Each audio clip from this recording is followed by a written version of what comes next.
Well, beard check, I guess, because I've been on the past few episodes.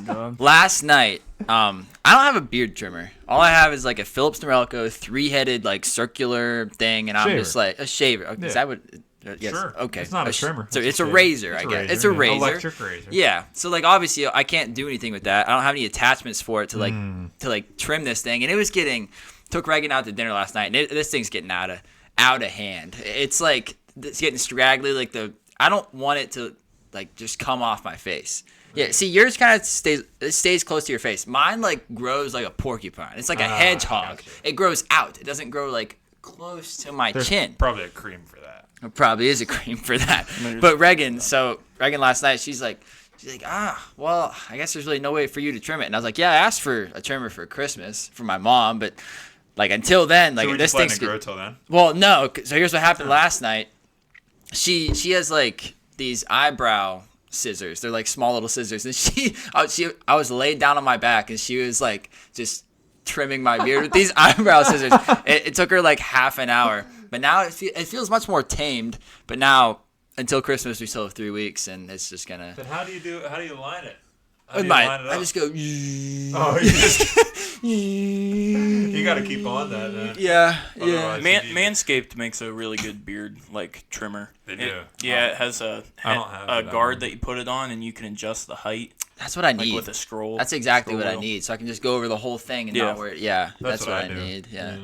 That's what Roy has. You do it shorter for the sides, and then you get a little longer. I need that. And then you can take the guard off and like completely trim. So it's different from the lawnmower though, because that's the best one for the balls. Yeah, it's for your nuts, but I mean you can use it on your face too. It's a trimmer. Yeah, Okay.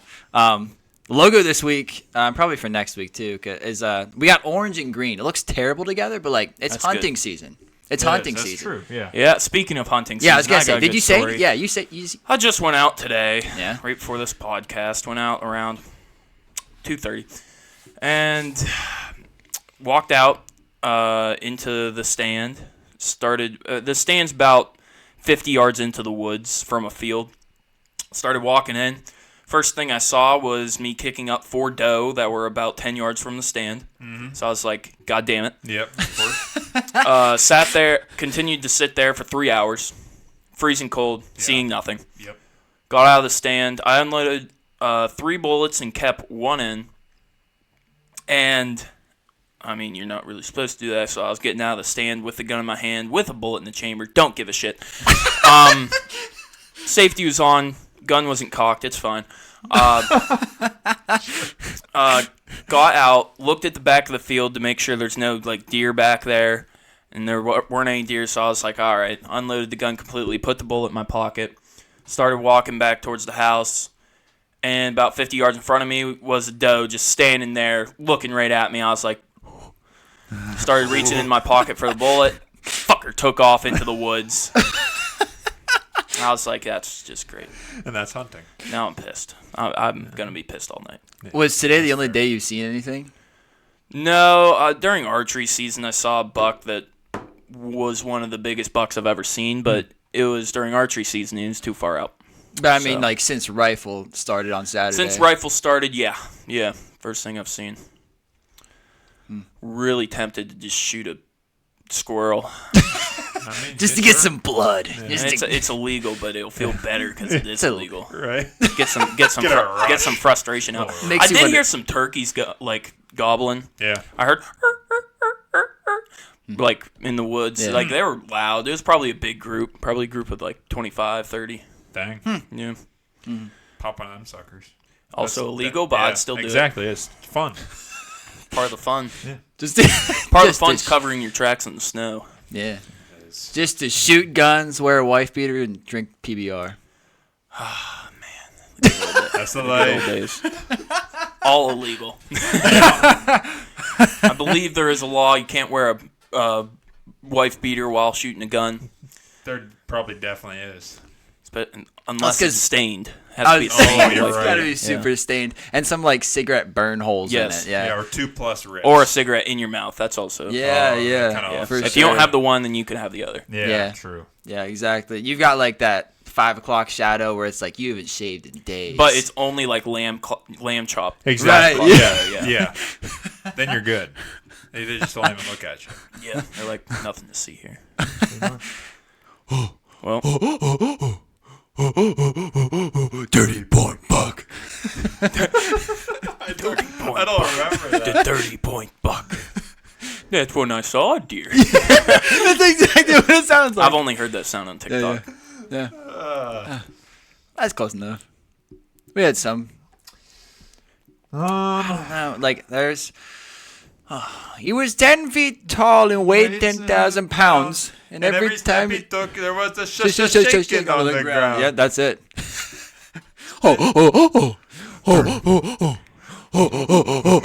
Dirty point buck. Sure. What the hell is that from? I think it was just a song. Yeah, it wasn't no, from no. him. Really? Yeah, it was just a song that was YouTube. made called 30 Point Buck. Yeah, The throwback. Mm-hmm. Yeah. Well, The TikTok I saw of it was 3 male deer having sex with each other at the same time. Cool. It was like one mounted the other, and the other mounted the one on top of the other. nature is beautiful. It was. Beautiful. Yeah, it had 30-point buck behind it. Well, welcome back to Last House Sports Talk. Today is Tuesday, December 3rd, and it is wintertime, boys. It is cold, it is snowy, and it's hunting season, like we talked about. So green and orange graphics for hunting season. Mm-hmm. So today I'm here with Kean Kropp, Cletus Smith. I'm Cody Kropp. Today we're going to be doing our Week 13 review, followed up with our Chris Collinsworth glaze segment, where we're glazing those guys that deserve it after having a big standout week. So let's get right into it with some college review, I guess. We had some pretty decent, somewhat college games this week to lead into our college conference playoff. Yeah, Week. conference championships Conference this week. championship week, not playoff. Yeah. Duh. But yeah, let's get into it. So, first game we'll touch on here is number 16 ranked South Carolina went to Clemson, and who was ranked number 12 at the time, and they beat them 17-14. So, this, like we talk about every week, and Kean talks about almost every week, South Carolina is a team of athletes. They are led by a rookie, Lenore Sellers at Freshman. quarterback. Yeah, freshman. Yeah, same. I mean, same, but different. Yeah, same but different. So they're led by him and a couple other playmakers, and Lenore Sellers really had a standout game this week, and he won the game with his rushing ability, and he just had a great game. He stood out, and when he needed it, and when his team needed it, he put the team on his back and more or less ran it himself. And I'm sure that for Clemson, it was a big thing to try to stop that, because that's his main threat is rushing, but it clearly did not work. So this was this ended up being a heavy defensive game, is what it felt like. It was back and forth defensive battle, and any turnover you could tell would end up being crucial to the game, which it was. And because team stats were nearly identical, but Carolina had more rush yards and less pass, and the opposite was for Clemson. Clemson was more pass heavy, less rush, but nearly the same exact production total yardage. So for South Carolina, like I just talked about, Sellers was more or less running all over the field, putting the team on his back, kind of like Josh Allen style. Not to the domination factor, but kind of for who he is and what the team is. And their defense held up pretty well. They forced 2 turnovers, and they held up well enough. They would let Clemson obviously get some pass yards like I talked about, but they bend but didn't break, kind of like the NFL does a lot. But yeah, South Carolina forced those 2 turnovers, which I talked about were critical in this game. But on the other side, South Carolina also committed 3 turnovers, which almost cost them the game, and it really limited their offensive production. On the Clemson side, Cade Klubnik had a pretty good game, throwing it, obviously, and he ran for a touchdown or 2 also. I feel like only 1. 2. Okay, yeah, he ran for their 2 Clemson touchdowns, and he was throwing it all over the yard. But like I said, South Carolina's defense bent but didn't break, and was able to stop them when they needed it and force turnovers. So that's kind of how it went.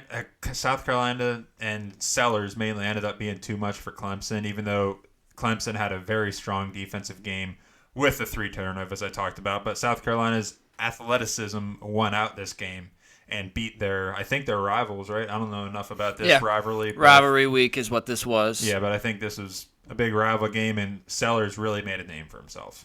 Yeah, I mean, Lenore Sellers, I mean, the one game, I think we've only picked maybe 2 games of South Carolina this year, and that was just, after that game was the one where they lost. It was the game that I just went off on them. I guess you can't play with athletes. Need some football players on this team. But ever since then, this team has been on an absolute tear of just winning, and not against little sissy programs. This team has won Clemson's some. legit. Yeah, this team has won some great games. And let me go back and find South Carolina's schedule. Yeah, basically since then, they crushed Oklahoma. They crushed Texas A&M. They crushed Vanderbilt. They barely beat Missouri, but they still beat them. And then they crushed a Wofford team that is like FCS. So that one doesn't matter as much. But then they just beat Clemson. I don't know. But Lenore Sellers, he's 240 pounds. He's built like Anthony Richardson, and he plays like a high school quarterback, so not the best at throwing the ball. Definitely not. But he's like a high school quarterback who is absolutely elite because his rushing ability is insane. He's going to run the ball, and you still can't stop him. Yep. Clemson moved down to 18 now, and South Carolina's hanging right on that edge. They're ranked 13 right now in the AP Top 25. This is a 3-loss team too, so it's we don't know. Again, we say this every week, but we don't know what's going to happen for this college football playoff. Rankings aren't final yet. We got conference championships this week. Don't know what these conference championships are going to mean for these teams, if they're going to help them rise. Some of them are going to fall. We don't know. Yeah, we don't know. We don't know. But we'll move on to Kansas State. Kansas State went into Iowa State, and they got beat. This was a game, this was kind of basically the final hope for Kansas State. I mean, they weren't going to make the playoff anyways. Yeah. But they were still a team that was just kind of playing well, hanging on to the thread that they have left. And Avery Johnson, it wasn't a very effective game passing the ball. He had 3 touchdowns, so he was efficient, but he was 12 of 28 for 220 yards passing the ball. DJ Giddens honestly had a slow game rushing-wise. He only rushed for 72 yards, which is pretty low for him. But the truth is, Rocco Becht on the other side, he didn't play very well either. He went 13 of 35, 137 yards, 2 touchdowns. He wasn't that great either. So the one takeaway that I had just from watching this game is I feel like home field advantage definitely played a big part in this game. Because honestly, neither team looked great. It was just, it did not feel like either one of these teams scored at least 21 points like we saw here. It was just a very down and dirty, you're going to get plays where you can get them. Both these quarterbacks felt like they were more effective whenever they were basically running the ball. That's where they could get the bigger chunk plays. The one guy that I was just very impressed with in this game, who is going to be a high draft pick and who has just raised his stock all throughout this season, is Jaden Higgins, a 6'4" wide receiver for Iowa State. I swear there's a ton of big wide receivers that are coming into the NFL in this upcoming draft, and I'm excited to scout him. But he looked very good in this game. He only had 3 catches for 53 yards and a touchdown, but they were 3 big ones at the same time. So it was down and dirty to the end. Iowa State is now, I can't remember. Iowa State? They're now 16. And they're also in the Big 12 championship. They play this week. They play at Arizona State. Well, it's not at Arizona State. Arizona State's just considered the home team. These conference championship games are in neutral field environments. But they made their way to a Big 12 championship. And if they can somehow beat an Arizona State team that is super hot right now, they could find their way into the college football playoff. I don't think they're going to do anything whenever they get there. Rocco Becht is a sophomore. He's very young still, has a lot to learn. He's very streaky, so I don't think there's going to be any kind of noise that they're going to make. But if they can get there with this sophomore Rocco Becht at quarterback, I think that they can at least build up their program, and maybe you have something for the future, because as a sophomore, he can't go to the NFL yet. He's staying there. And maybe follow in Brock Purdy's footsteps there a little bit. Yeah, how about it? But we'll move on to a game that I was really bummed about, because I hyped up Texas A&M many weeks ago, and then you sure did. Basically ever since then, they've got their shit kicked in, just like in this game, at home at Kyle Field, number 3 Texas came in to Texas A&M and they won 17-7. I know that doesn't look like a walloping, but man, it really felt like a walloping. It was really never close. Texas A&M, as they've had all season, the quarterback problems just persisted, and it was absolutely terrible. It was like watching the New York Giants. It was. It really was. Except with Texas A&M has a very good defense. They did hold this Texas team to only 17 points, and they're going to have a bunch of guys drafted. But Texas made the plays they had to win the game. Texas scored all 17 of their points in the first half. Yep. Quinn Ewers wasn't great, but also wasn't bad. It was good enough to win the game. 17 of 28 for 218 yards, 1 touchdown, and then 1 pick on top of that. They even brought in Arch Manning for touchdown. Yeah, for a rushing touchdown. Yeah. But really what beat them was the running game of Texas. It was Quintravion Wisner, 33 carries, 186 yards, no touchdowns though. 33 carries. I mean, they were just basically. Let me go pull up the official time of possession stats. I guess Texas had the ball for 10 more minutes than Texas A&M did. Texas A&M on the game, 15 first downs. Texas had 26. Texas A&M 248 total yards, and Texas had 461. So they had over 200 more total yards than Texas A&M did. That's just the story of the whole year. Texas A&M's offense has been absolutely shit. Yeah, they've been bad. They've been real bad. But Texas. Like, obviously, we know they've had a good offense all year long. Quinn Ewers is one of the best quarterbacks in the country when he's healthy. But for Texas to hold, I guess, any kind of top-ranked college football team to only 7 points, I mean, I know that Texas A&M's offense is bad, but Texas's defense actually stepped up here. They certainly did. They're who won the game. Yes, they really are. Wisner obviously ran like crazy, but Texas' defense had a great game. They really did. They did. So hats off to Texas. They're cruising into the college football playoff. They're now number two, right there behind Oregon. Yep. So Texas, I mean, as long as that defense can play well, we know that the offense is talented enough to take them on a good run in the college football playoff. So it'll be something fun to see. Certainly will. Let's get into some NFL this week, or NFL Week 13 review. Yep. Oh, there you go. Oh. We'll start with the Thanksgiving games. Oh yeah. First game of that day was the Bears against them Lions, and as we know, Lions win. Matt Eberflus. Yeah. Fired. He got flused. Flused. That was good. did. That was good. Yeah. Nice. And it's not even his fault. It's Caleb Williams. It can go either way. Yeah. No, it's definitely not Matt Eberflus's fault. So pretty much. That was wild. Yeah, we'll just go right to the end of the game. Yeah. Pretty much, there was, I believe, 26 seconds left. It was like 2nd and 15 or something like that. And the clock was running. The clock was running. They had one timeout to use, and they had one timeout. 36 seconds also. Yeah, 36 seconds. They hiked the ball. Caleb Williams overthrew his receiver because he's not accurate. So he overthrew his receiver, incomplete. That's when there was 36 seconds. Yeah, that's when there was 36. And then Caleb Williams snapped the ball, got sacked, so that borderline took him out of field goal range as is. Yeah.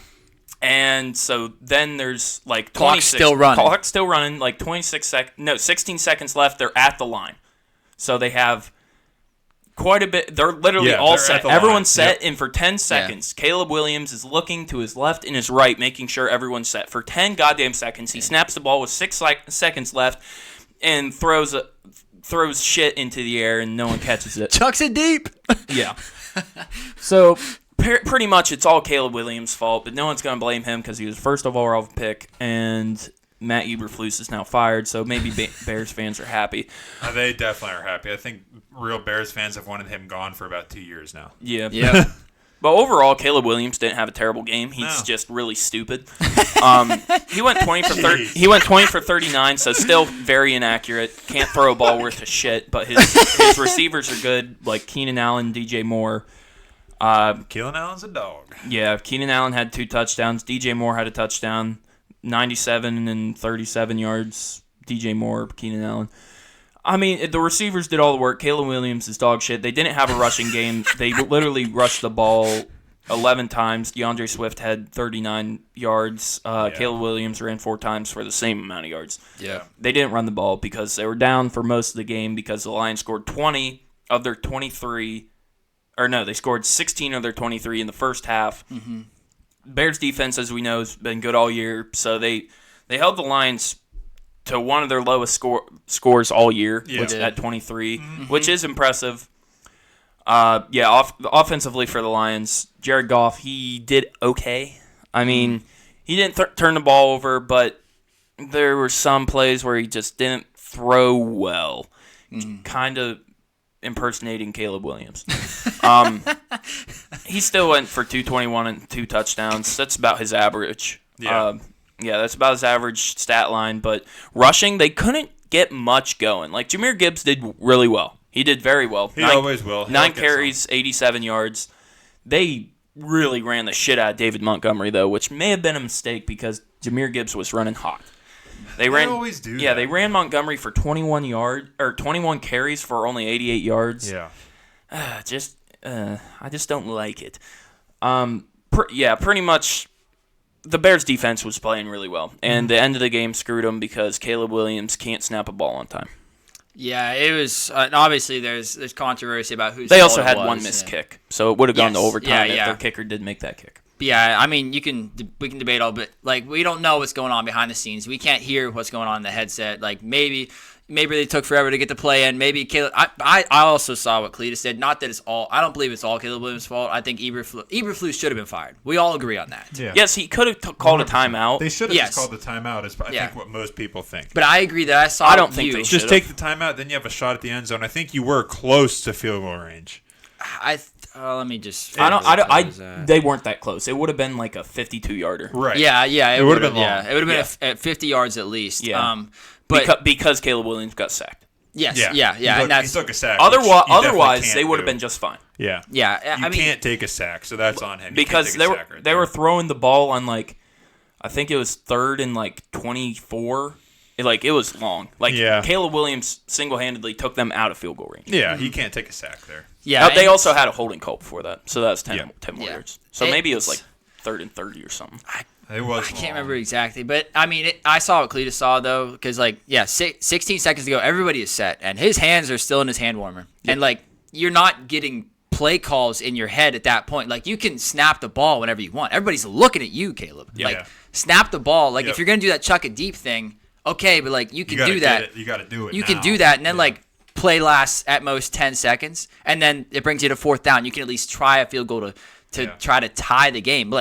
Why are you waiting until 6 seconds to snap the ball, then chuck it deep, whenever you could have done that 10 seconds ago, had time left on the clock to tie the game? And I'm also going to defend the fired coach here. The reason he didn't call a timeout there was because there was plenty of time for someone to run a slant in the middle, throw it to the middle, get about 10-yard play, then that's 10 yards easier of a field goal, and then you call your timeout because the guy was tackled in the middle of the field so he couldn't have ran out of bounds. So that's what Eberflus was predicting was going to happen, but Caleb Williams didn't snap the fucking ball.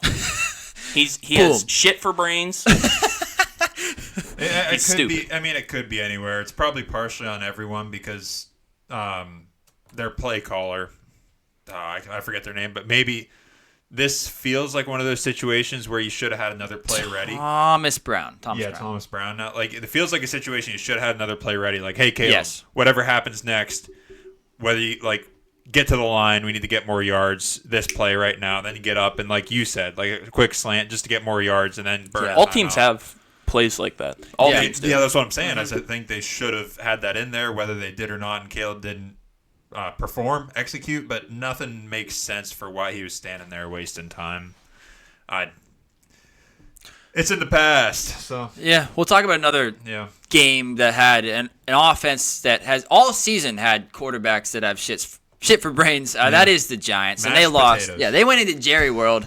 Jerry's team got a win on Thanksgiving. Now, albeit against the Giants, but it was 27-20. Cowboys won.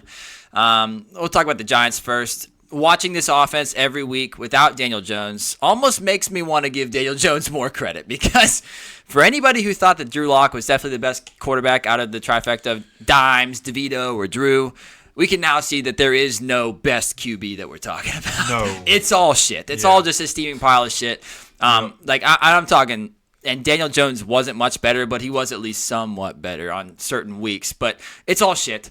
I know it's tough when you have a pile of raisins for quarterback to try to run your offense, but like, how much is Brian Dable to blame? Like, how has he not been fired yet? And how much longer do you guys think he has? Like, do you guys think that he makes it out to the end of the season? The only reason I think he does is because they already got rid of Daniel Jones. So I mean, like, that's half the job. If their GM is worth his salt, I mean, you got to realize you're giving this guy no quarterbacks, to work with. Yeah, and like, sure, the defense is good, and the defense should be good, but it's obviously in the NFL, everything revolves around the quarterback. Yeah, so it does. I mean, if he gets fired, will I be surprised? No, probably not, just because they might want to switch it up. But do I think he should be? I don't know. I'm reading articles. I was reading articles of beat writers for the Giants yesterday and a couple days ago too as well.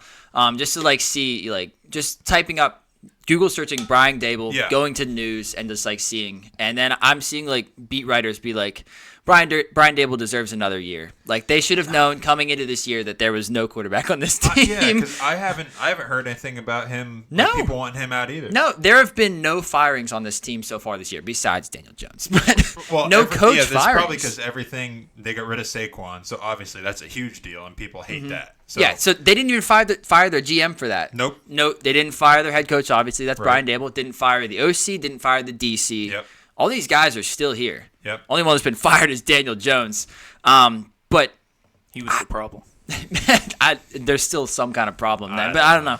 Maybe Brian Dable is just riding high off his 2022 playoff win that he had with Daniel Jones, where he beat that Vikings team that was like 11-1 in one-score games or something. But is he given more leniency until he has a year with a viable quarterback? It's kind of starting to look that way. And the Giants right now have the third overall pick in the 2025 draft. So if Brian Dable can somehow ride out on the seat of his pants and keep his job, I mean, he should be set up pretty nicely. Like I said last week, I'm excited about the future of this Giants team. Right now, it looks terrible, but I think that there is a bright Their quarterback light. Looks terrible. There's a bright light between the bad quarterback. You got Tyrone Tracy. Right. He's proven to be pretty okay. Yes. Malik Neighbors, obviously an absolute stud. Theo Johnson, coming out of nowhere. He's playing okay. And now he's done for the season. But save him for next year. So I don't know. Sterling Shepard's not there. Darius Slayton. The defensive line. Defensive line. So you got, like you talked about last episode, you got pieces. Yes. It's just need someone to put it all together. But about the Cowboys did win this game, so I'll give them some credit. Obviously, this team is not going anywhere. They are now 5-7. Oh wow, they're 5-7. That's crazy. That's surprising. That just kind of sunk in. They're 5-7 somehow. They're not going to make the playoffs. Spoiler alert. Shouldn't be a spoiler alert, but they could honestly play spoiler over these final 5 weeks of the season. And I could see it happening because Cooper Rush, he's proving that he's one of the best backup quarterbacks in the league. Yep, he is. He's not flashy. But he's fundamentally sound. He gets the ball out quick. He's like a field general type, but he's not as highly ranked. So I did some research about like Army ranks. I was like, let's lower down the list. He's more like a field captain. He's not a field general. Okay. He's a field captain. Yeah. He doesn't really elevate anybody on the offense, but he just gets it to his playmakers to get the ball moving down the field. And I know this is against the Giants' terrible defense, but let's not forget how great the defensive line is that we just talked about, and how terrible the Cowboys' playmakers are. CeeDee Lamb, in this game, dropped 3 passes. That's not like him. Albeit 3 perfectly thrown passes. We were watching the game together during Thanksgiving, and then he just sat out the rest of the game for unknown reasons. Nobody knew why. You're just standing there. The announcers were like, yeah, I mean, it's that point of the season, like maybe he's banged up. Everybody's banged up, but like, nothing was announced. Like CeeDee Lamb will not return to the game. He wasn't being tended to. No, he wasn't. He's just standing there. He's just chilling. Yeah. Also, Turd Ferguson, Jake, did not play. Yeah. Rico Dowdle and Kevontae Turpin are honestly the best playmakers right now. That is disgusting to say, but it's true. It's true. But true. also for this Cowboys team, this pass rush is still very scary thanks to Micah Parsons. He's came back from injury and he's looked every bit of himself, maybe even better than he did the first half. He's amazing. DeMarvion Overshown is playing like his hair is on fire. That pick was awesome. That pick was awesome. Yeah. Tipped it up to himself and outran everybody. Obviously, like I said, this team is not a playoff team, but they're no easy win right now. You cannot beat this team easily, and I think that they could honestly play spoiler and just be annoying for teams trying to make it into the playoffs to finish out the year. Yeah, I think you're right. That feels exactly like what they're going to try to do because, they've got no shot, but obviously real competitors like Overshown and Parsons and even Dowdle. Like, you're not Dowdle ran for 112 yards and a touchdown in this one. Like, real competitors, some may be able to sit on their heels, but real dudes, they aren't. You can't slow them down. They want to win all the time, no matter what's going on. Next game. The Finns. Yep. On to the Finns losing to the Keane's Packers. Dolphins. Yep. Keane's like fifth favorite team. I don't even know how his thing goes, but yeah. Dolphins lose 17-30 to the Packers. This game really wasn't that close at all. No. Packers put 28 or 24 on them in the first half. Yeah. And they pretty much just coasted to the victory from there. Yeah. Tua had a couple garbage time touchdowns, but other than that, he didn't do much. It was pretty much all the first half for this game, and the Dolphins got 3 points in the first half. So the Packers defense actually showed up this game. And they were just killing the run game, especially. Their rushing yards total was 33. Yeah. Well, including Tua, 39. And they sacked Tua 5 times. Yeah. Like, their defensive line was killing it this game. Is that an airplane? I think so. Packers on Thanksgiving, man. Yeah, Packers on Thanksgiving are just unbeatable. Pretty good. Jordan Love, he was playing pretty damn well this game. I might have to give him to him. He was 21 for 28, 274, 2 touchdowns. On the ground, they didn't do very well, but who gives a shit when you're slinging the ball like that? It's Josh Jacobs. He had 19 carries for 43 yards. Pretty shit, but he had a touchdown to make up for it. Tucker Kraft had a hell of a game. 6 catches, 78. Hell of a season for him. Yeah. Yeah. Jaden Reed, he only had 3 catches, but 2 of them were touchdowns. So fantasy owners loved that. Me. Yeah, it was just Packers early and then coasting to the victory. That's pretty much all this game was. Dolphins couldn't get anything done on offense, and they did the Cowboys thing of getting points in garbage time. Yep. Yeah. Tyreek is still MIA. Yeah, he's still... He at least got a touchdown for my fantasy team in this one. It wasn't even intended to go to him. I actually had to bench him for this game. Johnny Smith had 4 more catches than him. Johnny Smith breakout year. Yeah, Johnny Smith went 10 for 113. He's this offense this year. He is. That yards after catchability is insane. Next game, we will go to our Black Friday game. As everybody knows, the Raiders took on the Chiefs, and like they do, Chiefs squeaked out another win against the Raiders in hilarious fashion. As Bullshit they have fashion. Been. Yeah, which I guess we'll go right to the end of that game like we did with the other game. So, Raiders are marching down the field. They got the ball. They're marching down the field. Then they get close. All of a sudden, just out of nowhere, whether it was loud or miscommunication or something, the center just hikes it directly into Aiden O'Connell's shoulder, and obviously they lose the ball, and that's the game. And Chiefs get bailed out again because Raiders were on the move, and I think in field goal range, if I remember right, or at least they were close. They were. So that's just the Chiefs thing this year. They just squeak out wins. But before all that madness happened, Raiders were playing really well. Max Crosby was having himself a day, as he always does. Aiden O'Connell was dealing this game. I mean, he was absolutely slinging the pill. He had 340 yards. He was 23 for 35, 2 touchdowns. He took 3 sacks, but, not as bad as Patrick Mahomes, who took 5.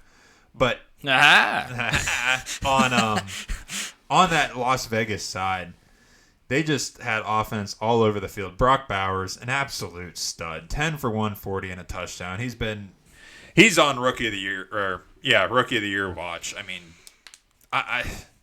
he's probably not going to get it because of quarterbacks. Mm-hmm. But Brock Bowers is incredible, leading the league in receptions. Yeah, he's literally a receiver out there. He's not even a tight end. He's just a big receiver. He's so athletic, there's no running backs so to block for.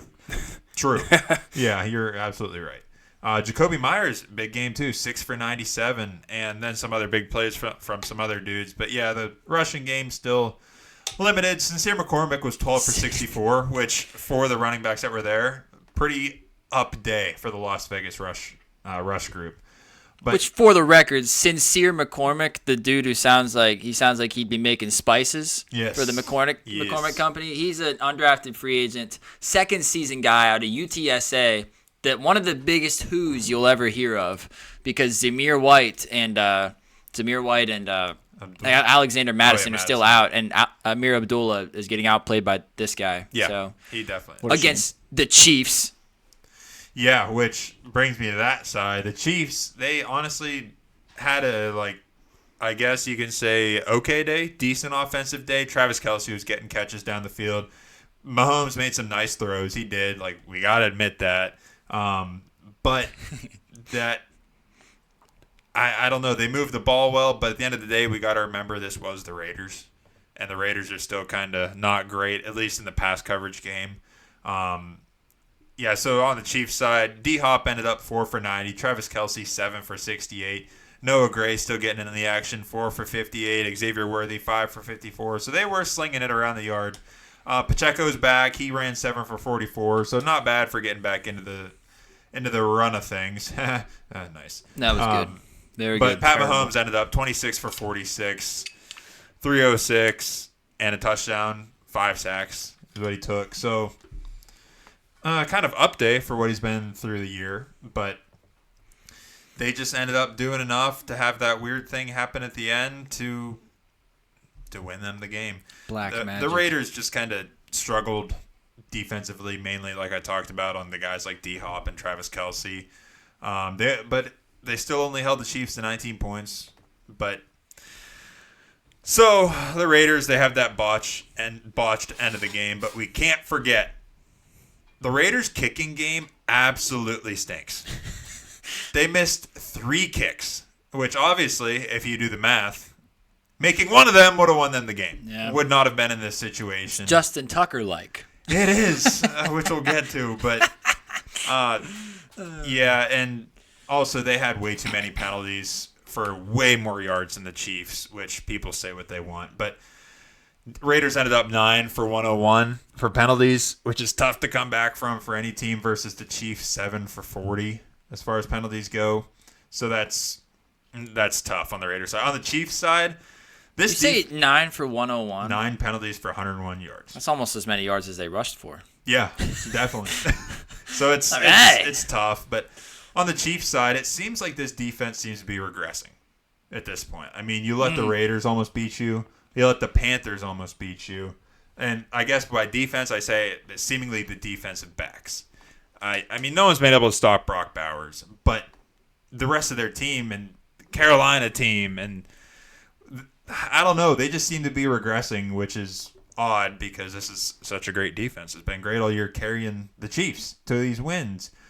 But I don't know. That's the main thing I took away from the Chiefs side.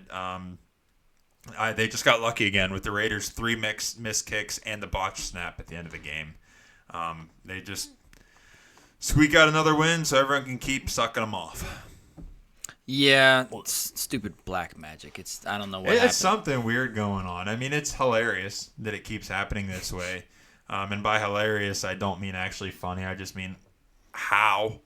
How's it? Like, when's it gonna run? When's the luck gonna run out? In the playoffs. Let's hope. We'll see. We'll see. Or on Christmas Day. That's when the lures. The lures. Yep.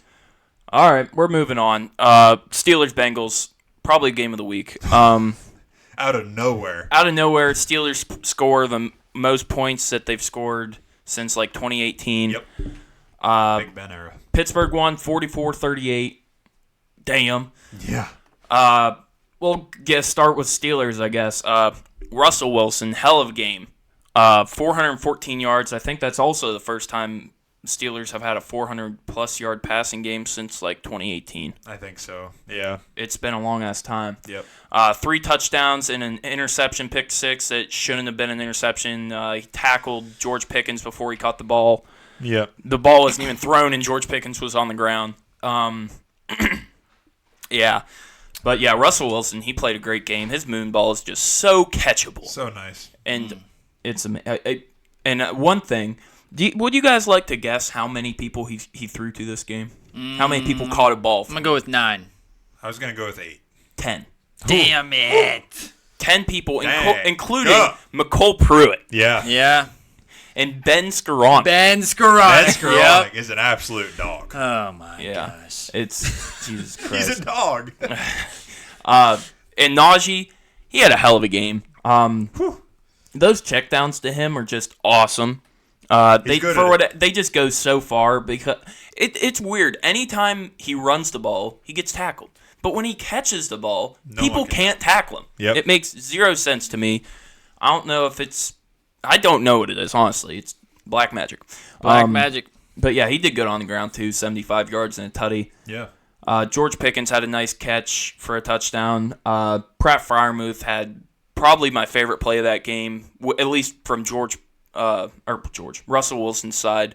He was scrambling in the pocket, threw it sidearm, perfect throw to Pat Freiermuth, and Pat Freiermuth just turned around and ran 10 yards into the end zone. Freiermuth has been coming on. Yeah, it was a beautiful play. That's them offensively. They were just scoring a bunch of points. Chris Boswell's the best kicker in the league. Yeah. Defensively, TJ Watt's back. All the announcers are saying he's been quiet the last few games, and then he goes out, gets 2 sacks, a forced fumble, I think 8 tackles. He was all over the place. Yeah, he was. No, only 3 tackles, but 2 sacks. Felt like 8. Forced fumble, yeah, at least. Yeah. And then, what's his dick had another forced fumble. Herbig had a Who else? Yeah. He's fast. Yeah, he's quick. Yeah. And then Dante Jackson, I think, had that. Yeah, Dante Jackson had that pick. Yep. He's a stud. He's probably our best pickup in the offseason. He's playing really well. Deshaun Elliott. Okay. Deshaun Elliott. Russell Wilson. They're both playing well. Yes. Both, Yes. Oh, yeah, Jackson, our secondary was our biggest concern, and they're not doing bad at all. Except for they give up penalties, but yeah, and we give up some big plays, but then they make it up by just getting an interception. Right. So it's pretty much just a punt. Yeah. pretty much. And so the Bengals side, Joe Burrow, one of the best in the league. I feel so terrible. Man. Yeah. Yeah. He's so good. In the press conferences, you can tell that this guy's just depressed. He's defeated. How could you not be? He hates being on this team. He wants to come to Pittsburgh next year. Dude, I saw a stat before I came here. The Bengals have scored 33-plus points 6 times this year. They are 2-4 in those games. Yep. Yeah, I get that. Isaac's whole thing is quarterbacks win games. It's clearly not. He's doing his part. He's doing better than a lot of the times. He does better than any quarterback that entire week, and they lose. Yeah, is it Joe Burrow's fault that the Steelers put up 44 points? I would say no. Definitely not. No. Joe Burrow did have 1 pick, but that wasn't even his fault. Yeah, wasn't even his tipped. fault. It got tipped up, and Dante Jackson was like, "That's mine." Yep. He went 28 for 38, 309 yards, 3 touchdowns. Dude's an animal. Big day. Jamar Chase is a stud. 6 catches, 86 yards, and a touchdown. Their numbers weren't great, but you got to think they did this against probably the best defense in the league. Yeah, Exactly. Yeah, probably. And Chase Brown on the ground averaging 5.8. That's pretty damn he's been good. Coming on. Yeah, he's really coming on. Offensively for the Bengals, everyone knows they're going to be good. Yep. Defensively, everyone knows they're going to be bad. Yep. Probably worse in the league. Yeah. Probably worse in the league. I think they only sacked Russ twice. Twice, you're right. Yeah. For 4 yards. He only lost 4 yards total on those 2 sacks. I love Yeah. getting Russell Wilson getting sacked does not make me mad at all because he always steps way up. Forward. Yeah, he always steps way up, so it doesn't mean as much. It's That's pretty smart. much just a loss of down. A very smart veteran player. Yeah. He is. Yep. But yeah, they can't stop anything. there's not much to say. You can run on them. You can pass on them. You can Yeah. No, Have your way with have them. your way with them. I mean, all the Pull their props pants to down Russell and just- Wilson. Yeah. I mean, putting up 400 passing yards on any professional football Is team impressive. is impressive. Yes. But like, Joe, no offense to Russ or anything the Steelers did on offense, Joe Burrow impressed the hell out of me. He's so good. He's so 300 on the Steelers defense. I mean, he's still getting hit. 38 points on the Steelers 38 defense? points. Yeah, like that's the unbelievable part. they were down by 17 after that strip sack. After that strip sack. And then they came roaring back.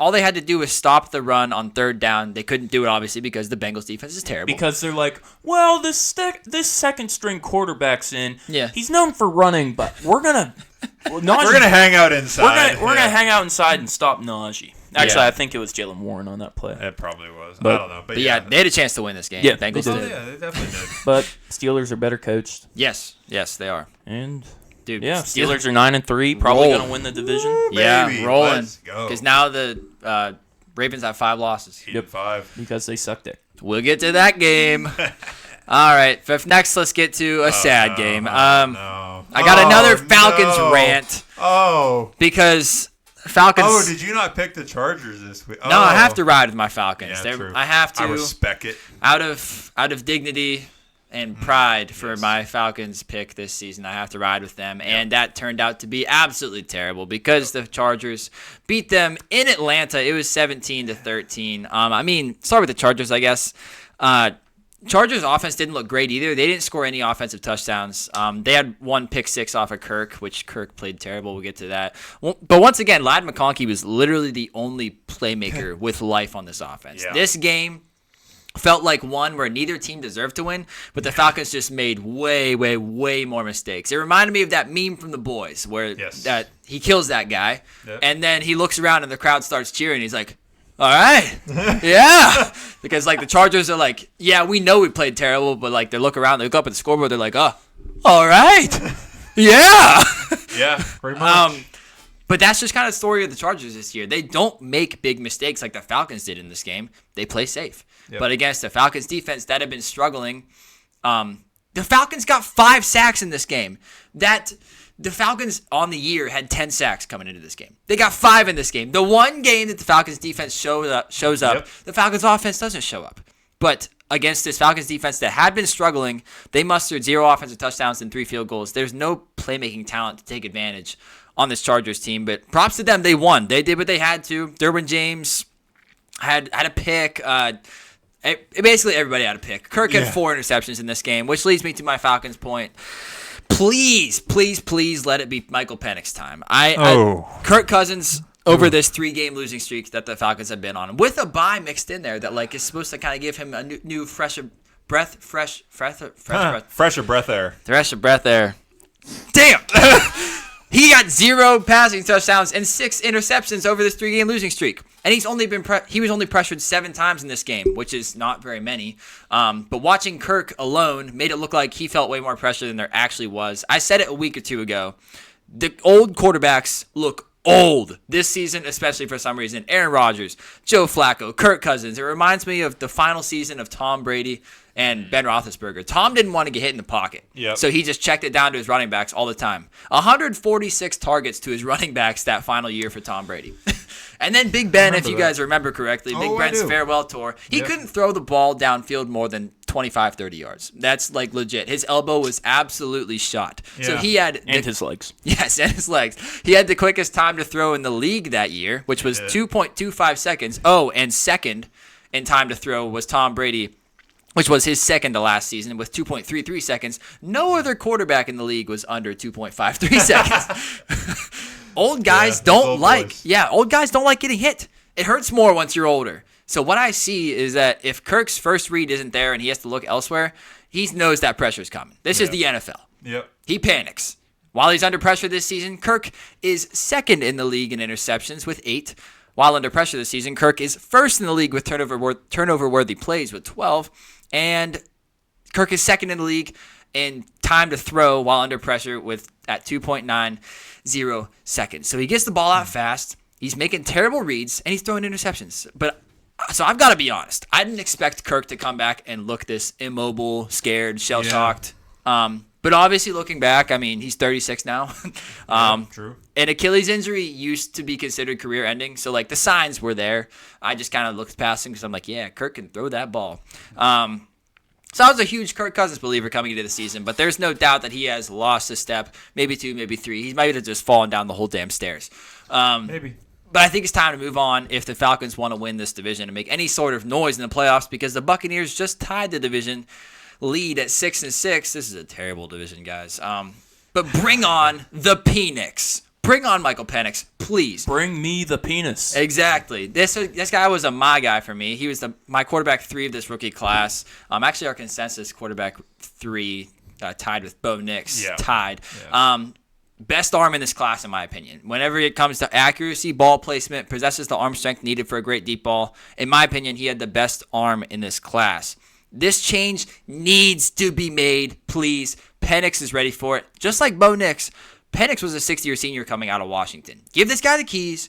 There's plenty of weapons on this offense for him to shine. Please, Atlanta, I don't want to watch another Kirk Cousins meltdown because he's scared to get hit. Please. This guy's drunk. Get him his keys. Give Penix the keys. Give it to he got that big Penix energy. He does. He raps on the sidelines, which True. I don't know how I feel about. So does Drew Lock. So, damn. Don't compare him to Drew Lock. Maybe Michael Penix will get. I don't know, man. I That's don't know. tough. Please just play Michael Penix. If 4 interceptions and losing the game where your defense finally did something is like not sign enough to make a change to a quarterback who well coming in was not a project whenever you drafted him. It raised questions whenever you drafted him. Now it's kind of making sense. Put him in. Put the damn guy in, please. I don't know. That's tough. But at this point, hey, you're winning the division almost. You're tied. You're Bucks hanging on. Bucks are gonna win it. You're hanging Bucks are on gonna- by your 4-1 division record. You're lucky that you beat the Bucks twice, so you have that tiebreaker. You got to beat their last division game is the Panthers, which is no easy win now. Not anymore. We'll get to Because that game. Bryce Young is a stud. Yes. Oh, is that our next game? Can we? No. Oh, No, damn it. no. That would have been a hell of leeway. But The Cody, number 2 quarterback in that draft is who we're talking about next. CJ Stroud and the Texans beat the Jags 23-20 in a pretty boring game where the Texans just kind of held on for another win They suck. to slide into their bye week, which they're really needing right now. but they're like sliding on their own shit. Yeah, they are. Stroud did enough to win the game, but definitely nothing special. But it was enough to provide Collins with a big game. Nico Collins ended 8 for 119. And Joe Mixon, after starting slow, he ended up having a pretty decent day. 20 carries, 101 yards, and a touchdown thrown in there. But yeah, as far as CJ Stroud, he was 22 for 34, 242 yards, and a touchdown. So kind of a slow day still, again, like we've seen the past few weeks from CJ Stroud. No interceptions. He only took 2 sacks. So he did enough. Mm-hmm. But on the Jags side, obviously Trevor Lawrence took that big hit and he left the game in like beginning or middle of the second quarter. Dirty hit. Yeah. Yes. And Yeah. yes, definitely dirty. Right. But then we can get into that whole quarterback late slide debate. You're already diving into. Yeah. Alshire might never play football again. What? He might get kicked out of the NFL. For right now, he's suspended. He's for 3 suspended. games. Yeah, 3 games. but Alshire. with the new rule that I think got put in this year, it is completely up to Trevor Lawrence what his punishment is. That's crazy if that happens. If Trevor Lawrence, if that is true and Trevor Lawrence votes to like kick him out of the league, I will lose all respect for Trevor Lawrence. it's part of the game, Trevor. You didn't even get hit head to head. It was he did the double arm bar into your head. Yeah, that was tough. But anyways, he left the game, and then the good old Mac Jones came in, and I think honestly this is the only thing that kept the Jaguars in the game. Best game by Mac Jones this season. Yeah, I think Lawrence going out is the only thing that kept the Jaguars competitive in this game. Ooh, hot take. Okay. Well, mainly because they were playing for Trevor, and just that different spark. Like, not that Trevor Lawrence has been like terrible, Right. He just has been below average in the league. Yeah, for sure. Probably But like 20. He hasn't been. Yeah, I don't know. But anyways, yeah, Mac Jones, 20 for 32, 235 yards, and 2 tutties. where was this Mac Jones where he had to start? Yeah. Like, where'd this come from? He almost won these boys the game. And he was providing Parker Washington 6 for 103 and a touchdown. Come on. And then Brian Thomas, of course, still being a dude, 4 for 76 and another touchdown. And Evan Ingram and you get it. And their rushing game still non-existent. So nothing's changed there. Woo. I don't know. They just kept it close. And tell you what, Mac Jones almost did it until he didn't. Yeah. So Jaguars, they struggled with Collins and Mixon, and their run game still stinks, even though they're supposedly healthy. Tank Bigsy's first game back. I'm a Tank guy. We'll see. We'll see what happens going forward. And Jaguars are definitely on the slide now with Lawrence being out, and so really no hope there at all. Texans, concerned there because obviously C.J. Stroud's still playing mid. And what more concerned me rather than C.J. Stroud is they let up a lot of yards. And that's not really the Texans defense that we know. Like, they don't let up a lot of yards like they did this game. Let me see what the total Jacksonville yardage was, because it was concerning. Jacksonville had 373 total yards, which is not normal for a DeMeco Ryans-led Texans defense. No. So that's or a Mac Jones-led offense. Yeah, so that's more where my concern lies. I can live with C.J. Stroud performing like he did, I guess, but I think the defense letting up that amount of yards is really putting a highlight on C.J. Stroud not having his typical huge games. So it kind of plays hand in hand, but the Texans squeak it out. And they're going into their bye week, which they desperately need, I think, right now. Yes, they really do. Yeah, to pile onto that, neither one of the Jaguars quarterbacks was sacked at all in this game. Right.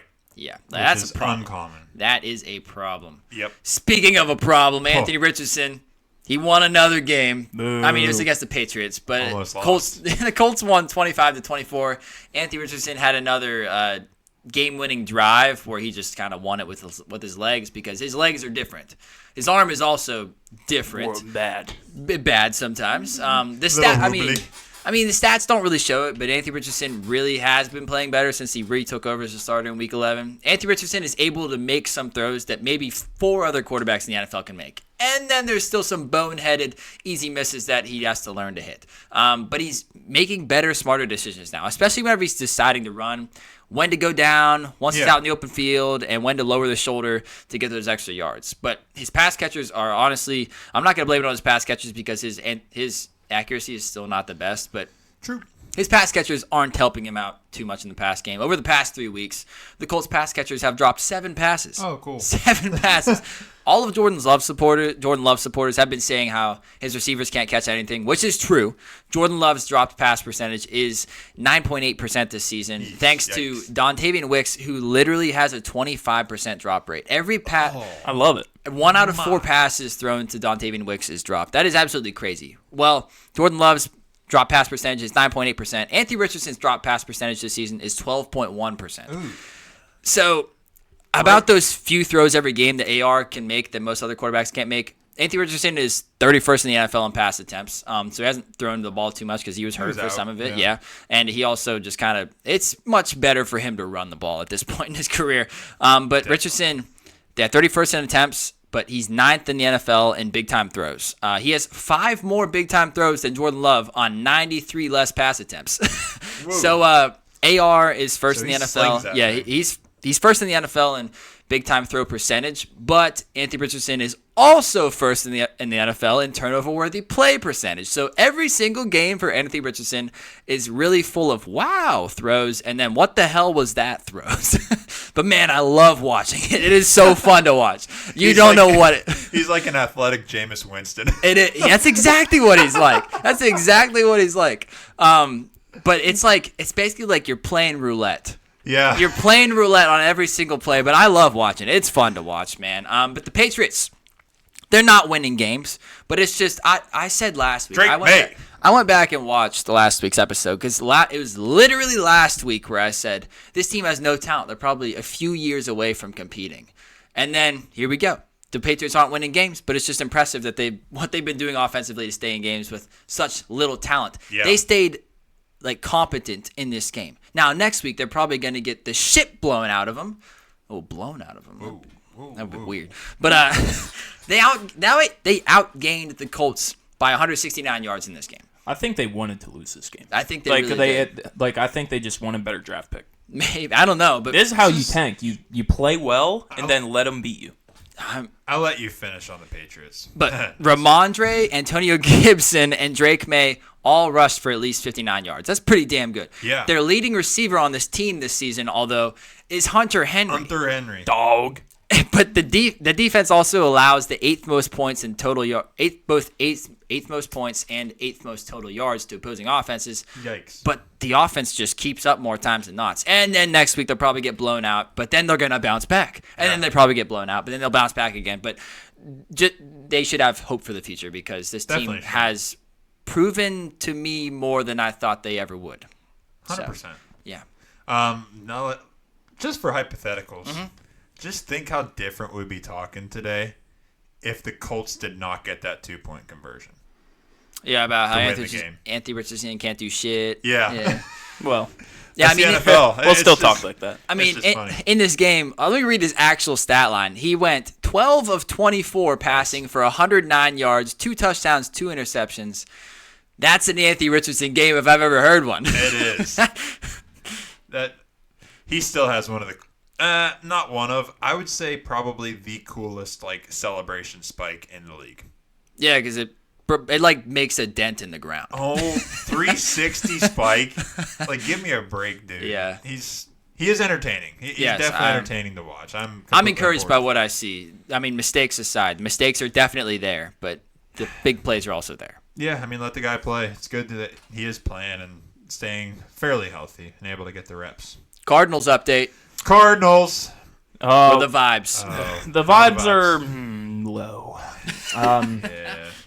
So, yeah, it's tough. Kyler Murray, he had not a great game. It's tough. He made some boneheaded mistakes. I mean, he's been playing Call of Duty too much. Damn it. He. Oh God, it's just hard to explain. 260 yards, a touchdown, 2 picks. It's just not a good stat line you want to see. They couldn't get the run game going. How'd Trey Benson do? And Trey Benson, he went 3 for 20. He's an animal. They just don't play him enough. Yeah. They just don't play him enough. That's the main issue. James Conner is their biggest setback, really. 17 carries for 68 yards. That doesn't cut it. 6.7 yards per carry, however, does cut it with Trey Benson, and that's what you get out of him. Yeah. Trey McBride catches so many fucking balls. I'm kind of tired of it at this point. Throw it to Marvin Harrison. He can't get open. He can't. He's so slow. He did have a touchdown, but Trey McBride, 12 for 96. That's not even that good for yardage-wise, but he had 12 goddamn receptions because all he does is comeback routes right in the middle of the goddamn field. Hey, do what you're good at. I guess. Jesus Christ, but it kind of pisses me off.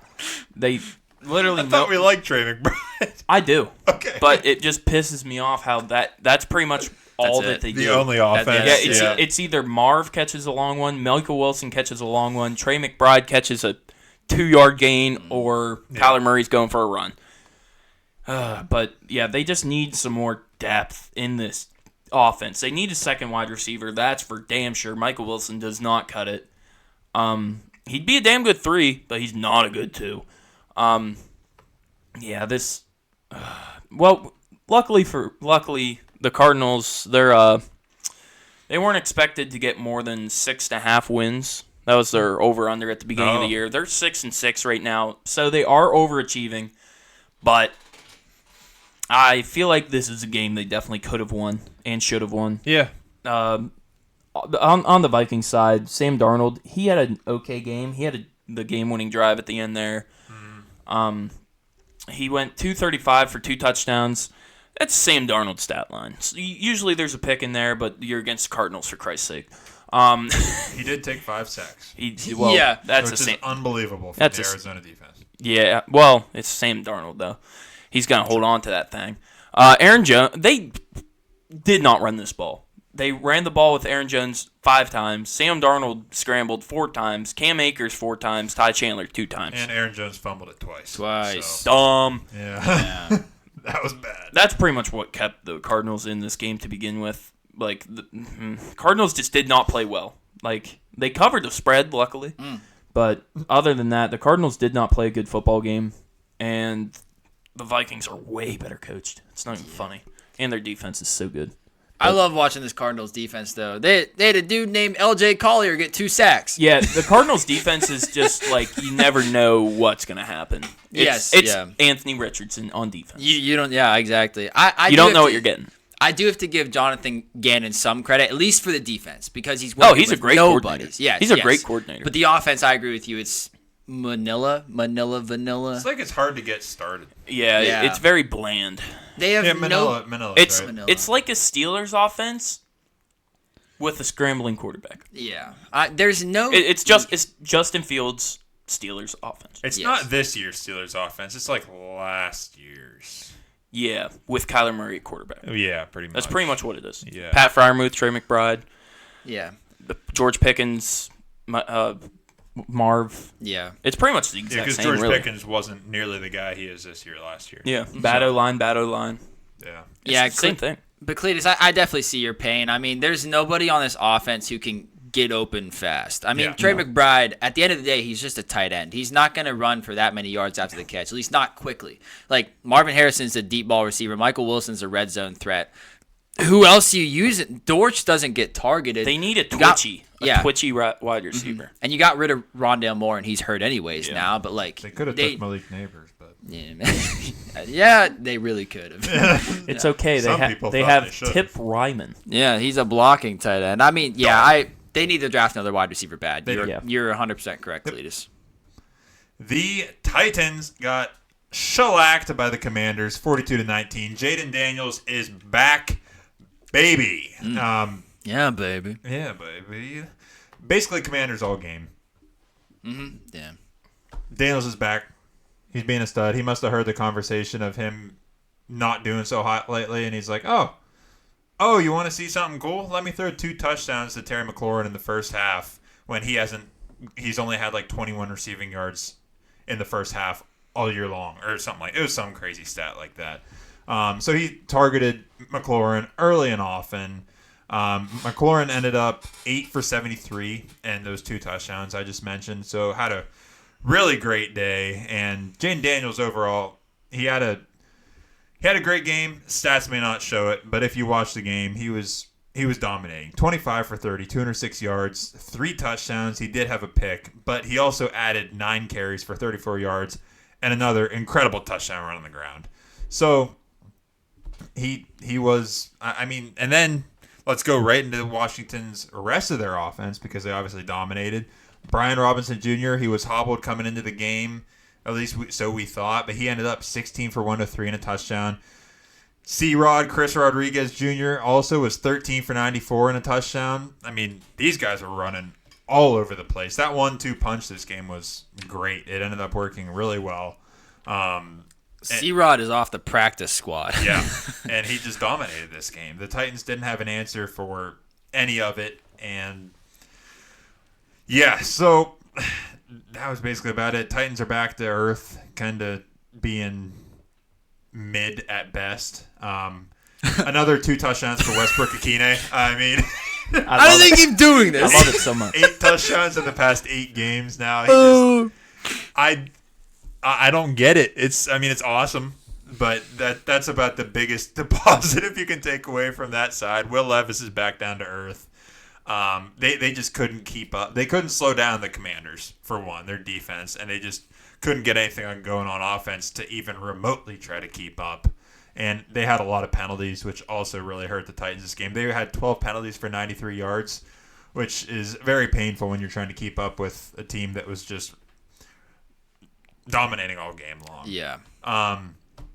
Commanders, like we already talked about all the guys, but also a few other things. The defense really held the Titans to like no yards is what it felt like. But another big thing, compared to a lot of the rest of the games this week that I noticed is the Commanders dominated time of possession. They had like 40 minutes of possession compared to the Titans 20.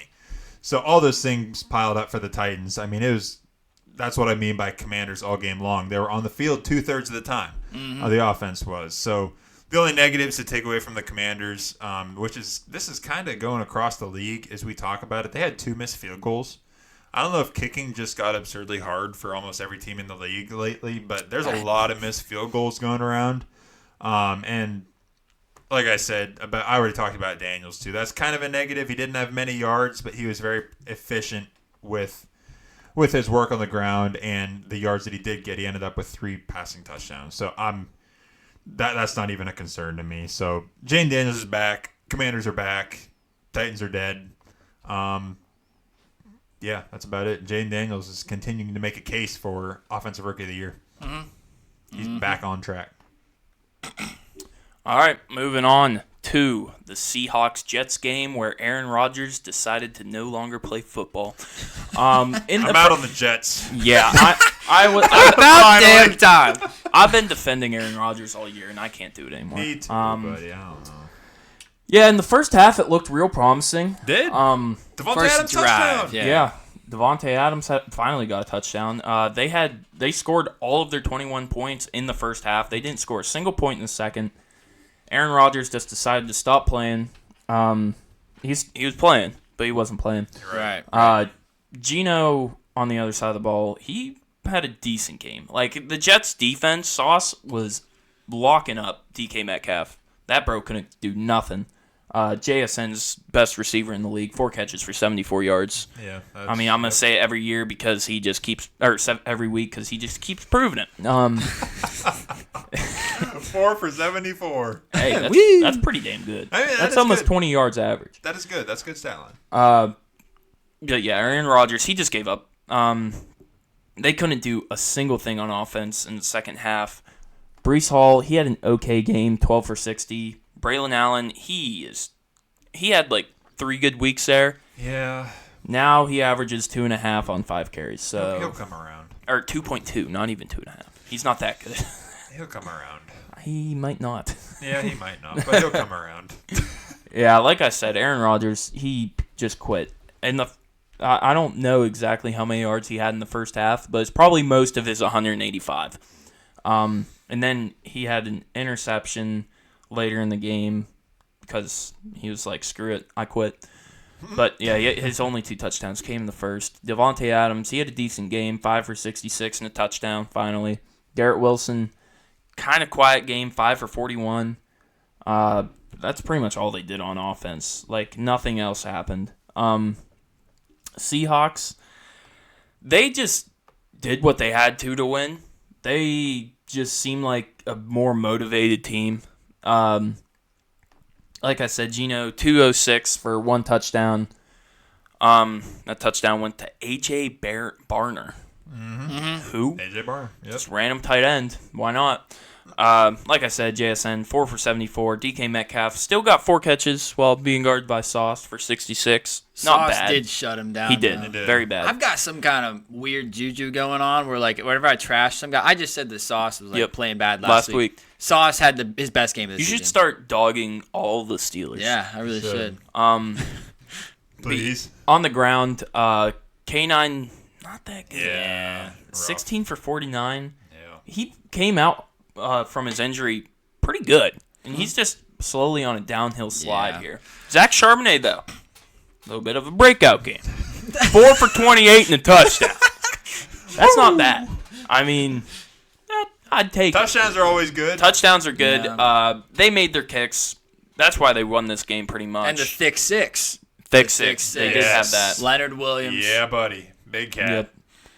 And yeah, they're just a more motivated team. Second half, Jets. That's pretty much their season summed up. Just look at the second half of this game, and that's the Jets for you. A couple goose eggs. Geno is 5-1 in career revenge games.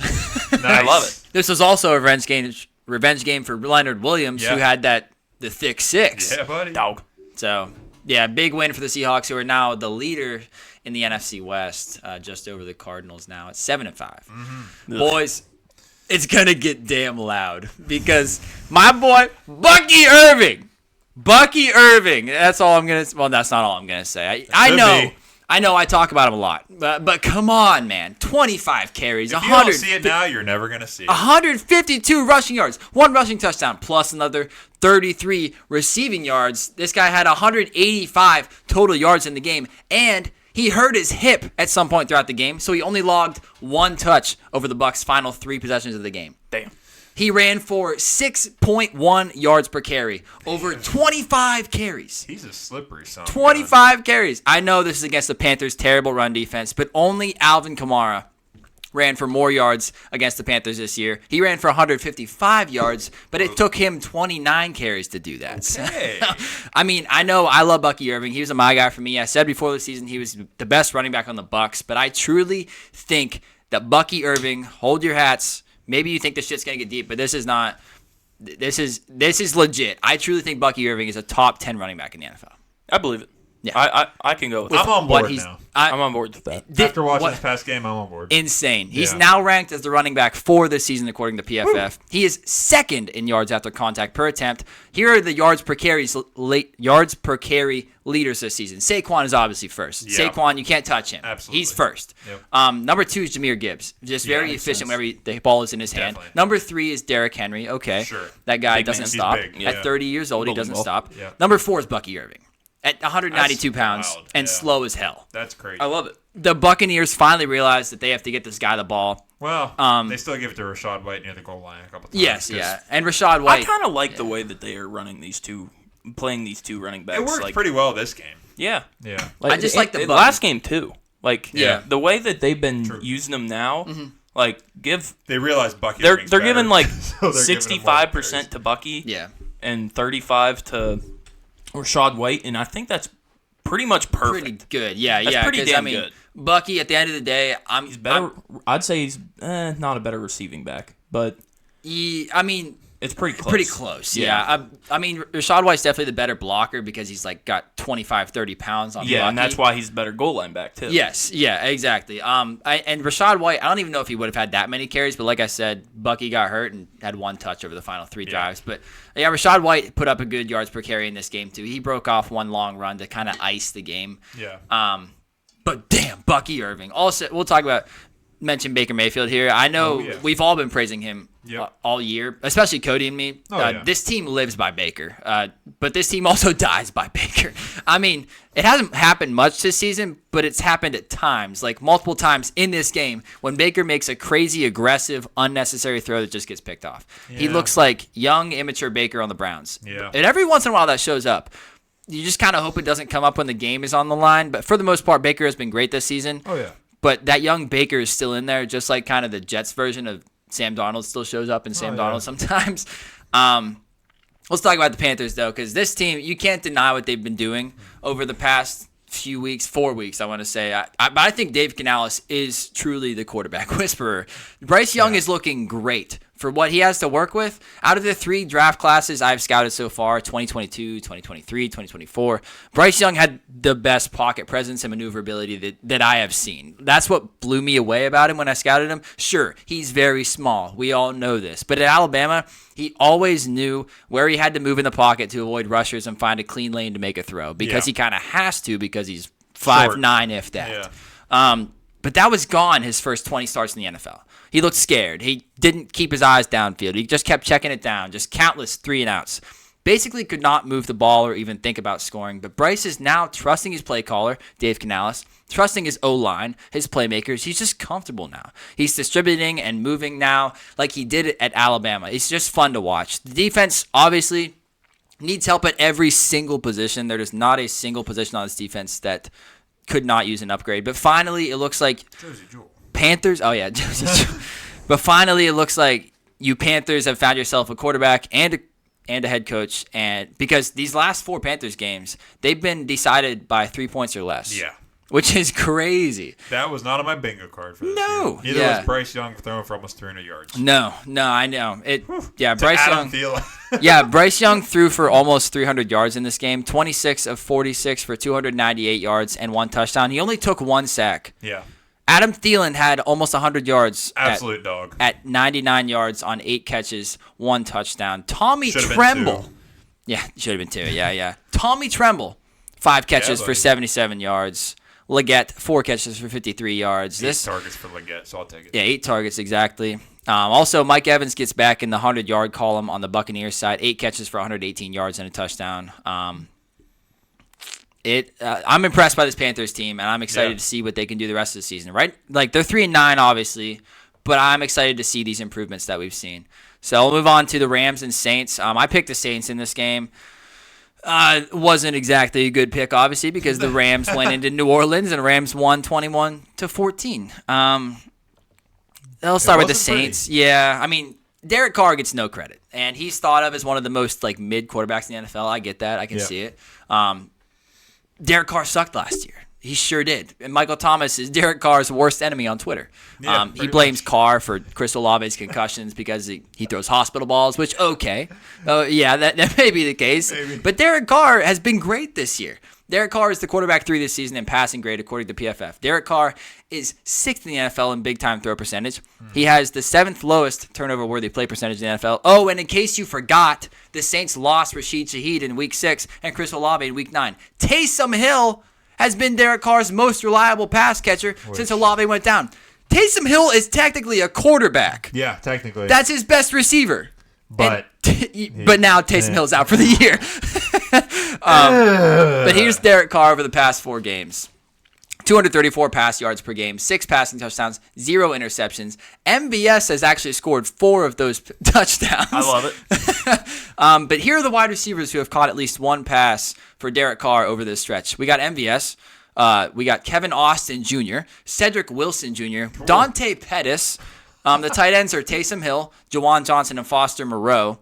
And whenever this offense began sucking after their hot 2-0 start, everybody was quick to blame Derek Carr, okay. But then Derek Carr missed weeks 6 through 8, and you really saw the offense really suck under other draft analysts. Wonder Kid, Spencer Rattler, not us draft brothers. We were never Spencer Rattler people. Nope. But put some damn respect on Derek Carr's name this season. This guy is now working with Alvin Kamara and a pile of ugly Christmas sweaters for his pass catchers. Very true. Because Taysom Hill's now out for the year. So honestly, I am very, very excited to see if Derek Carr can keep cooking this magic, because Derek Carr throws the ball to somebody, you have to look up who that guy is. 100%, yeah. I don't know who it is, but the Rams. This guy went to Slippery Rock? Yeah, seriously. Oh, Kyle Sheets could maybe play on this team now. He probably could. Oh, yeah, he was signed to their practice squad. Yeah, but then they cut him and he went to the Chiefs, and now he should try again. Seriously. It's very wide open. It really is. For the Rams, remember earlier in the year when Matt Stafford had literally no skill players besides Kyron Williams? Yes. Well, now everybody is back and healthy, and they don't even need everybody to play great every single week, because when this offense is healthy and cooking, they're one of the most efficient in the league. This defense, though, everybody can be healthy, but you don't know what you're going to get from them week to week. They had no sacks on Derek Carr in this game, but Jared Verse did have 6 pressures. He's been their most consistent player on defense this season. Dog. But the linebackers and secondary have really struggled this year. Yeah, for sure. Now, I mean, the writing was kind of on the wall here, too. They lost their defensive coordinator, Raheem Morris. He went to Atlanta. Aaron Donald retired, probably one of the best, if not the best, defensive player ever. Yeah. Their 2023 tackle leader and defensive captain, Ermis Jones, was for some reason traded away right before the season. It was very weird for peanuts. Yeah. And then also they tried to sign Tre'Davious White, and that was a fail. So we all know this offense is good enough to win the NFC West, but I have major concerns for this defense if they can hold up against their remaining schedule of opposing offenses, which is as follows. They got the Bills next. That's not good. They got the 49ers, which maybe they'll turn it on. I don't know. Yeah. The Jets, okay, that could be a cakewalk. They got the Cardinals, which, in case you forgot, they have Kyler Murray. Dog. Yeah. And then the Seahawks. So it's not going to be easy sledding for this team to make the playoffs, in my opinion. I think it's, for some reason, the 2 teams that I thought were not going to make the playoffs coming into this year, I think this division is down to the Seahawks and the Cardinals. I love it. Yeah, it's crazy, but this is the NFL. This is the NFL. So we don't know what's going to happen. Yep. Yeah. Completely agree. The Eagles take on the Ravens, and the Eagles beat them 24-19 in a good competitive game by 2 of the top teams in the league right now. Not even question. Ravens started hot, and then the Eagles had to wake up and come back, got the lead, and they never looked back. Saquon Barkley, another huge game, obviously, because it's Saquon, even though he started pretty slow, but he ended up 23 for 107 and a touchdown. That's a terrible game for Saquon. As he does. Yeah, only 107 yards. Come on. But he had the game-sealing touchdown, 25-yard touchdown run, which was just in true Saquon fashion. Just running away from everybody, breaking tackles, and that's what ended up ultimately sealing the game. But Hurts and the receivers were efficient. I wouldn't say they were explosive by any means, but that's kind of Jalen Hurts football. I mean, Jalen Hurts only had 118 passing yards, which is kind of Jalen Hurts football. Yep. But he added in another 9 rushes for 29 yards. A.J. Brown, pretty decent game, 5 for 66. He was the main catcher of those 118 yards from Jalen Hurts. But they were efficient, and they did what they had to do and rode the back of Saquon Barkley and their defense down the line. Just the Eagles, the whole game, they just, even though they weren't putting up crazy stats, they felt like they had more poise, and they were more like ready to go the whole game. They didn't panic. They know how they play. They know the game they needed to play, and they just buckled down on defense, and their defense had a great game this week. I mean, Cooper DeJean. He had one tackle on Derrick Henry where he pile drove him into the ground, which I was like, unbelievable. damn. And that was right. That wasn't long after Bond tackled Derrick Henry too. We're talking about a Yeti here. Yeah, he's huge. I guess one negative is other corner. Quinyon left the game. Yeah, but other corner too. Darius Slay. Safety. Nope. Reed. I think he left the game. Concussed. Also. Yeah, concussed. So those are negatives, but they still were able to hold up, and their defensive showing this game. They got to Lamar 3 times, sacked him 3 times.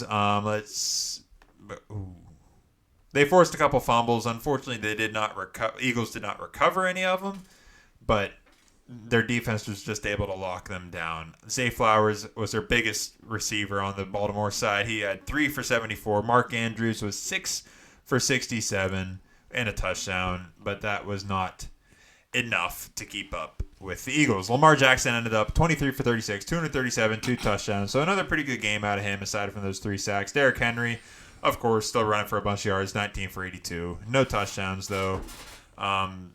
So Lamar tried his best because he's an incredible quarterback. Still had a good game, but they're between Ravens just felt like they couldn't finish when they needed to. You know? Damn it! And they had whiskey dick. Yeah, and they had 2 missed field goals and a missed extra point, which Tucker, I don't know what's going on, buddy, but that's gonna be a concern sooner than later if it's not already for that Ravens especially team. Come playoff time where all the games are tight and you need a game-winning field goal, and now it turns out you might have a bottom 10 kicker in the league. Yep. Who was the best kicker in NFL history. Yep. Yeah. And I think it kind of goes hand in hand, but I'll say it anyways. How I talked about Saquon, he had that big run near the end of the game. I think Saquon and the Eagles team, they just kind of broke down the Ravens defense, as it got deeper into the game, and they just broke down more and more, allowing the Eagles to win. So it was a good game between these big dog teams, but the Eagles, they jumped to 10-2, and the Baltimore drops to 8-5. Both still very much in it, obviously, on their respective sides, but it was a good game, even though it was kind of more of a slugfest than a high-flying affair, but pretty decent game. Eagles pull out the dub. Yep, and moving on to Sunday Night Football. Oh, yeah. Football. Where the 49ers took on the Bills, and they got owned by the Bills. Snow game. Yep, snow game, and the Bills flourish. And the San Fran doesn't really get snow, and the Bills do. I don't know if you guys saw that. I think it's the wide receiver was going in a cryo chamber that was set at like negative 140 or whatever. I did not see that. He stood in there for like 2 minutes. Oh. Bare skin. Oh. He was like, gotta prepare yourself for this cold weather. That worked. Oh, yeah. That was... Nah, never mind. I lost it. Nah, I can't remember. Keep going. I think it was a white guy. I can't remember. I don't know. But... Yeah, the Bills just stomped the 49ers 35-10. Yeah. To sum it up for the 49ers, Brock Purdy had 94 passing yards. He only passed the ball 18 times. Jordan Mason, who got hurt, Yeah. had 13 carries for 78. Chris McCaffrey, who got hurt, ran the ball 7 times for 56, which was pretty. They both were playing very well, but they both got hurt. McCaffrey was having a day. He was. Yeah. He also had 2 catches for 14 yards, Yeah. but he got injured, and so did Jordan Mason. Yeah. So, yeah, the 49ers offense is down to Debo and Juwan. Yep. And, Yikes. Isaac Grendo. Yeah. Kyle Juszczyk for Jesus. 1 Yeah. carry and -1 yard. They have no offense. Zero offense. Yeah, there's the scratch up season. Season's done. You're not making the playoffs. I'd sit your starters for the rest of the year. There's no point in just stop the madness. Stop it! It hurts to watch. it. What happened to the team that we love? I mean, you've got Josh Allen rushing for touchdowns, passing for his own passing touchdown. I don't know. Amari Cooper does stuff. That was completely impromptu. Josh Allen didn't even know he was getting the ball. He still threw for 2 touchdowns. This dude's an animal. He's so good. Yeah. James Cook on the ground, 14 carries for 107 yards, 7.6 yards per carry. That's Bucky Irving numbers. Bucky Irving numbers. He also had a touchdown. Ray Davis also had a rushing touchdown because why not? Yeah. Because he's that dude. Yeah, everyone and Josh Allen, but yeah, it was a steam show. Was not a good game, but it was fun as hell to watch. Yeah, it was. It was. It's basically a game of who can stay up the longest, and Josh Allen, he always stays. Yeah. Up. He always keeps He it. takes a blue chew. Oh yeah, he he's keeps it always up Yep. all game long. Then we'll cruise into our The ultimate Jameis game. yes, the 100% ultimate Jameis game. The Broncos stomp out the Browns, stomp them down the drain, Cleveland Steamer, whatever you want to say. But Bo Nix and those Broncos boys edge out Jameis Winston, who, like Ian said, had the ultimate Jameis game. Let's just get right into his stat line. 34 for 58 attempts. 497 yards. He threw for 6 total touchdowns. But the issue is 2 of them were to the other team. So four touchdowns for Jameis, 3 picks, and he set a franchise record for passing yards. He did. 2 pick sixes. That's just, we talked about it. We love it. Jameis was due. He was. But we love it. How can you not love Jameis? No matter what, his love for the game just shines through. But it was impressive. He was throwing it all over the yard. Jerry Jeudy had an incredible revenge game. 9 receptions, 235 yards, and a touchdown. The most yards ever in a revenge game. Yes. Yep. By a lot too, I think. So that was huge. Judy's been pretty decent all year long, at least with Jameis at the helm. But this game is he just exploded. He was thriving in that environment, just telling the people, "Can I hear that? Can I hear you?" And then that ended up working out real great for him. Elijah Moore had a pretty big game. He ended up 8 for 111. David Njoku had a pretty decent day too, 9 for 52, and 2 touchdowns thrown in there just for fun. One at the end, garbage time, just because why not? I think that was him. Yeah, it was definitely him. The Browns, they forced 2 interceptions from the Broncos, from Bo Nix. But the rest of the defense didn't really play great. They let up a lot of yards to that Broncos team. The yards were insane this game on both sides of the ball. The Browns ended up with 552 total yards, which is unbelievable. And the Broncos ended up with 400, which is still a pretty great day, but just outshone by the Browns' just absolute rocket of a Jameis arm throwing the ball all over the yard. The rushing game wasn't really there. I don't really know what happened there because it's the Browns, and you never know why Nick Chubb's just randomly standing on the sideline, not getting touches when he's running pretty good.